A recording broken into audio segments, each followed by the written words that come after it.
Pour ne pas vous faire patienter indéfiniment, nous bouleversons un petit peu notre programme et faisons passer immédiatement Lina Alvarez, doctorante et chercheuse au FNRS, au Centre de philosophie du droit de l'Université catholique de Louvain-la-Neuve. Merci Norman et merci à tous et à toutes. Je vais présenter un texte qui est à la fois une sorte de commémoration de la pensée d'Ebou Sibulaga, qui a été ici pour initier les séminaires pensée de la décolonisation, et aussi je vais m'inspirer des luttes afro-colombiennes dont on a parlé hier l'après-midi. Donc la conférence s'intitule « La danse des lettres, tradition critique et proceso de comunidades negras ». Je cite les procès des communautés noires, qui est un mouvement qui regroupe différents mouvements afro-colombiens. Ils disent « Plus qu'une philosophie, le bien vivre est une lutte concrète ». Dans l'article Americanity as a Concept, Aníbal Quijano et Immanuel Wallerstein expliquent que la conquête de l'Amérique a rendu possible non seulement l'accumulation originaire nécessaire à l'émergence du système capitaliste, mais aussi celle d'une valeur qui n'existait pas auparavant, la valeur de la nouveauté. Selon Aníbal Quijano, avec la modernité et la colonisation, la valeur, il y a un nouvel système de valeurs qui émerge, où la valeur est déplacée du passé vers le futur.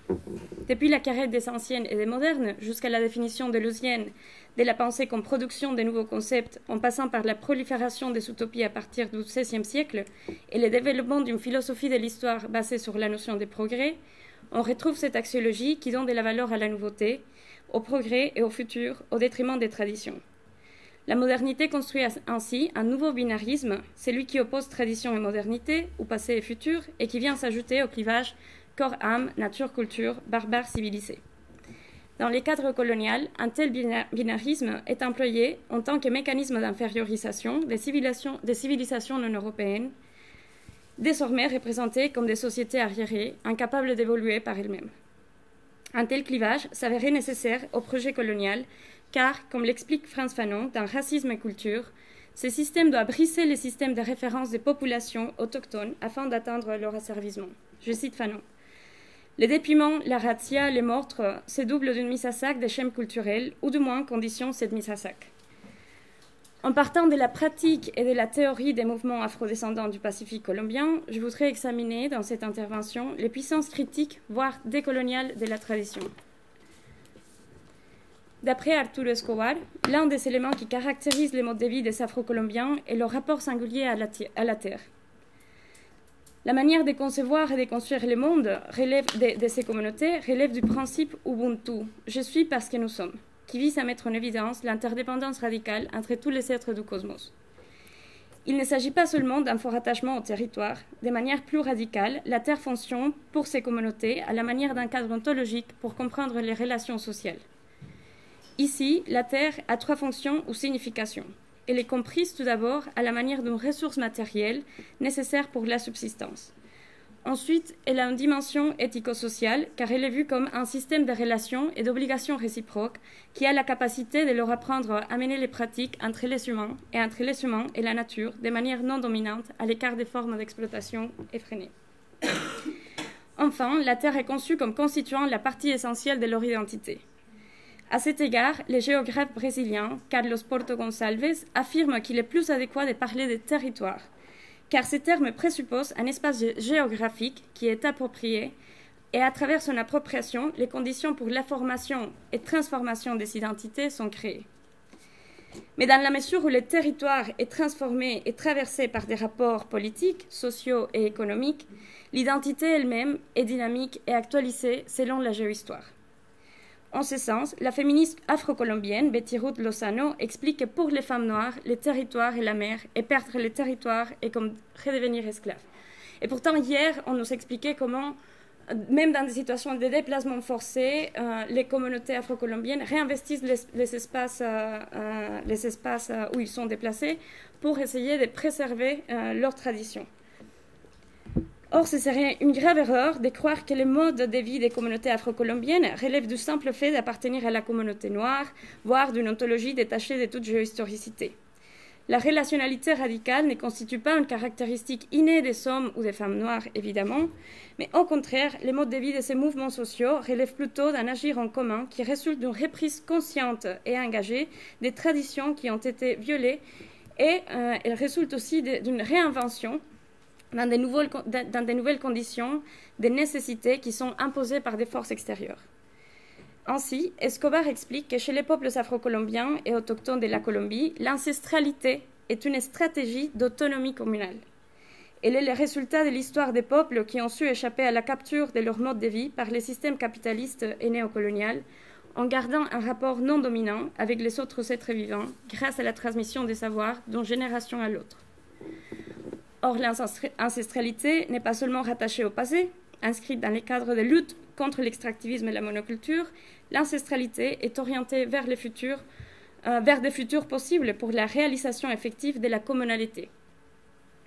En raison de l'accaparement des terres et de leur exploitation effrénée, les communautés afro-colombiennes perdent leur autonomie à l'heure actuelle car elles sont dépossédées de leurs moyens de production. Elles subissent ainsi un processus de paupérisation en même temps qu'elles sont placées dans l'incapacité d'accomplir leurs tâches quotidiennes, leurs rites et leurs obligations envers les autres vivants. L'alliance entre les grands capitales et les acteurs armés, souvent représentés par des forces étatiques, font du Pacifique colombien un espace privilégié de guerre et de mort. Et il s'engendre ce que Ulrich Auslender appelle les géographies de la terreur. Par géographie de la terreur, Auslender désigne tout d'abord la création des paysages physiques qui matérialisent l'apport des communautés et opèrent comme des générateurs de la terreur, comme le montrent les cultures incendiées, les lieux renfermant des corps mutilés, les rivières transformées en déchetteries pour les corps massacrés. Par géographie de la terreur, Auslender, qui s'appuie aussi sur toute la géographie du Pacifique colombien, il veut désigner les restrictions dans la mobilité et les activités quotidiennes des populations qui produisent un sentiment d'insécurité généralisée. Il vise à signaler aussi la transformation dramatique de la dimension subjective du lieu, voire des perceptions individuelles et collectives engendrées par les lieux de provenance et des sentiments qui sont associés à ceux-ci à cause des mémoires traumatiques.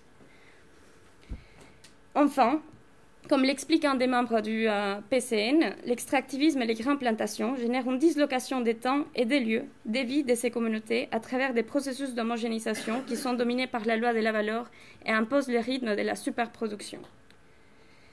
Dans ces cadres, les communautés afro-colombiennes sont parvenues à mobiliser les traditions en tant que stratégie de résistance et de réexistence. Concrètement, ces sociétés en mouvement, c'est un terme employé par Sibeki, un sociologue de l'Uruguay, ces sociétés en mouvement se sont inspirées tout à la fois de la philosophie Ubuntu, mais aussi de ces stratégies de marronnage menées par leurs ancêtres. Voici la définition de la philosophie Ubuntu donnée par un des membres du PCN. L'Ubuntu est notre ère de reconnaissance de notre existence comme peuple noir, comme une expression vive de la diaspora africaine. À travers la mémoire historique, nous prenons en charge d'où nous venons, nous prenons en charge les énormes efforts de lutte pour la liberté de nos ancêtres.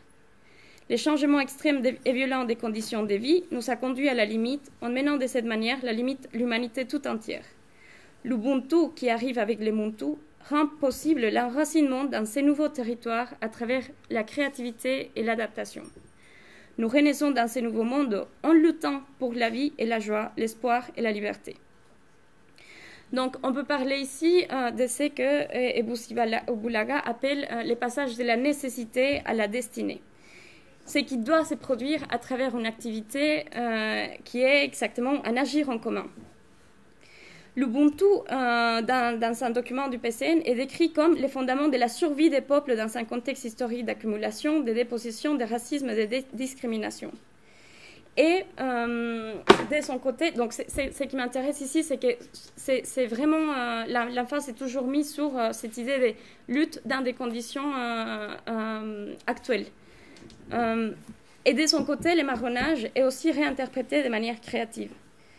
Les marronnages n'est pas mobilisé comme une ligne de fuite, une forme d'échappatoire ou d'un simple repli, mais comme un mécanisme qui vise à réintroduire des espaces et des temps propres à ces communautés au sein des espaces qui ont été capturés, colonisés par le capitalisme. Il parle ainsi de la garde marronne comme une institution qui doit viser à garantir la participation à la pêche artisanale communautaire, les actions relationnelles entre les économies, les territoires et le travail collectif, les pratiques de justice autonome qui constituent de nouvelles institutions et qui décolonisent le système juridique dominant, les mingas, l'éducation spécifique à la défense du territoire, entre autres. Donc le marronnage veut dire ici, ne veut pas dire échapper à se replier dans un petit endroit, mais échapper à la capture des modes de vie qui sont dysfonctionnels dans le capitalisme à travers la récréation constante des pratiques communautaires là où se trouvent les populations noires. Cette pratique implique le fait de garder les secrets qui ont rendu possible leur survivance pendant des siècles, mais également de faire irruption dans les structures coloniales en transformant et récupérant les endroits qu'elle a saccagés. Le projet historique de ces communautés s'est construit à partir donc de la négation de la violence et la contrainte, mais la contrainte est détournée et transformée en condition de possibilités d'un présent et d'un futur autre. C'est le passage, comme je disais, de la nécessité à la destinée. On voit donc que la philosophie Ubuntu et les pratiques de marronnage sont mobilisées à la manière d'opérateurs critiques, visant aussi à mettre en lumière les structures et les mécanismes de pouvoir déshumanisants qui sont toujours à l'œuvre actuellement, mais qui constituent un héritage des violences coloniales. Il s'explique ainsi les modèles extractivistes et de l'agro-industrie comme un second exode après les kidnappings de leurs ancêtres d'Afrique. Comme eux, les afrodescendants sont expulsés de leur territoire à cause du projet mortifère capitaliste néocolonial et envoyés dans les villes où ils doivent faire face à des conditions de pauvreté extrême. Donc, dans cet usage de la tradition, on voit à l'œuvre ce que Bussi-Bulaga appelle la mémoire vigilante. Par mémoire vigilante, Bussi-Bulaga faisait référence à cette manière d'opérer, à une manière diachronique d'opérer de la mémoire, qui est en fonction à la fois préventive, voire stratégique, et qui consiste à retourner vers le passé afin de mettre en lumière les éléments destructifs qui sont toujours à l'œuvre dans le présent. Et elle a aussi cette fonction préventive dans le sens que son but est d'empêcher la répétition des actes inhumains. La philosophie Ubuntu est aussi mobilisée en tant que manière de construire un futur. Désolée, je me suis perdue ici. Et on voit par exemple comment Maria Mercedes hier expliquait comment, à travers des luttes continuelles, ils ont réussi à réinvestir l'espace politique et juridique étatique colombien en faisant reconnaître à l'État qu'il y a des propriétés communales. Michael Tosic, un anthropologue états-unien, il disait que c'était une des innovations les plus intéressantes au niveau des transformations de ces structures étatiques, cette reconnaissance de la propriété communale, et c'était une des premières pays où ça a été réussi, où on a réussi à avoir cette reconnaissance de la part de l'État, où on reconnaît un gouvernement autonome, même si, bien sûr, de l'autre côté, il y a toute une sorte de pratiques qui visent à enlever cette autonomie, comme on en a parlé hier.